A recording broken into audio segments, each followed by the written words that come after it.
la rencontre de son futur bourreau, Dimitri de Ferwell, qui n'est qu'un jeune homme à cette époque. Elle se méfie de lui, sachant ce qu'il va devenir, et essaie de l'éviter un maximum, préférant passer du temps avec son frère jumeau. Sophie découvre comment se procurer un transverseur et décide de se rendre dans les Landes pour qu'une sorcière lui en fabrique un. Alors qu'elle s'apprête à entrer dans la forêt, Charles la surprend et ils décident de s'y aventurer tous les deux. Les épreuves qu'ils traversent dans les Landes tissent entre eux une complicité teintée de sentiments plus forts. Après une attaque de sombreurs, Charles et Sophie sont aidés par une sorcière du nom de Sarine. Ils sont emmenés dans son antre et Sophie découvre alors que Charles est en réalité Dimitri. La sorcière révèle à Dimitri que son frère et lui, nés d'un pacte que leur mère, la reine Madeleine, a fait avec la forêt, partagent la même âme. Ils sont destinés à souffrir jusqu'à ce que l'un d'eux meure. Sophie, elle, apprend qu'elle ne pourra pas revenir d'où elle vient.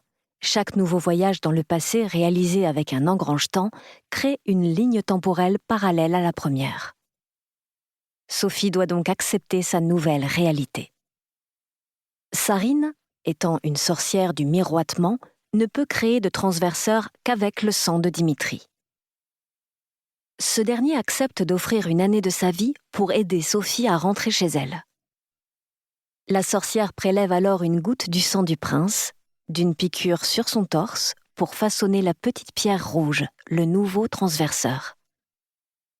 Sophie et Dimitri rentrent ensuite au palais de Vitriam et découvrent que le vieux Dimitri, jusque-là prisonnier dans les cachots, s'est échappé après que Charles est venu le trouver pour chercher des réponses sur Sophie. Dans l'espoir d'arrêter le vieux Dimitri, Sophie et Victor imprègnent de nombreux oranimats avec l'aide de Charles, de Dimitri et des domestiques du palais. Leur combine marche, car à peine les horloges disposées dans les couloirs, elles débusquent le fugitif. Toutefois, cette arrestation semble trop facile pour Sophie.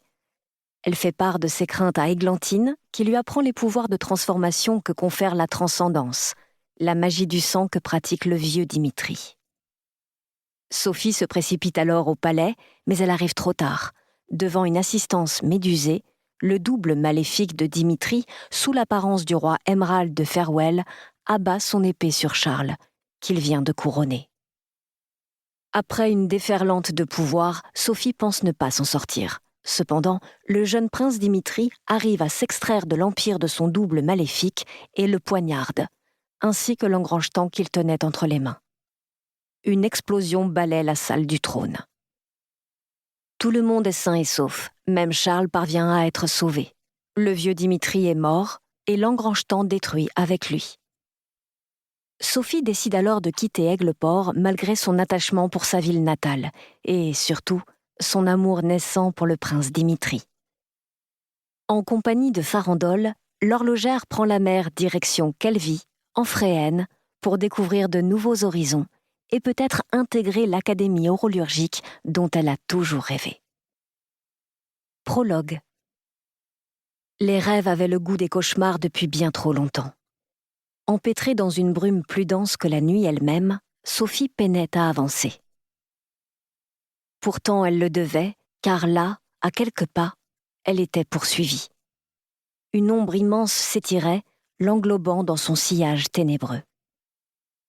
L'esprit transi, les jambes lourdes, elle donnait tout ce qu'elle avait pour échapper au trépas, pour sauver sa peau, pour s'extirper de l'aura malveillante du vieux Dimitri. Elle entendait sa voix fourmiller dans son être, sentait son souffle glisser sur sa nuque et son regard braqué sur elle. Il n'y avait rien qu'elle puisse faire pour s'extraire de son emprise, elle le savait. Il voulait tout lui arracher, le moindre souvenir heureux, la moindre part d'espoir. Sophie trébucha et tomba à genoux, les paumes plongées dans une eau trouble. Tandis qu'elle relevait les yeux, la salle du trône de Vitriam s'étira devant ses pupilles grandes ouvertes.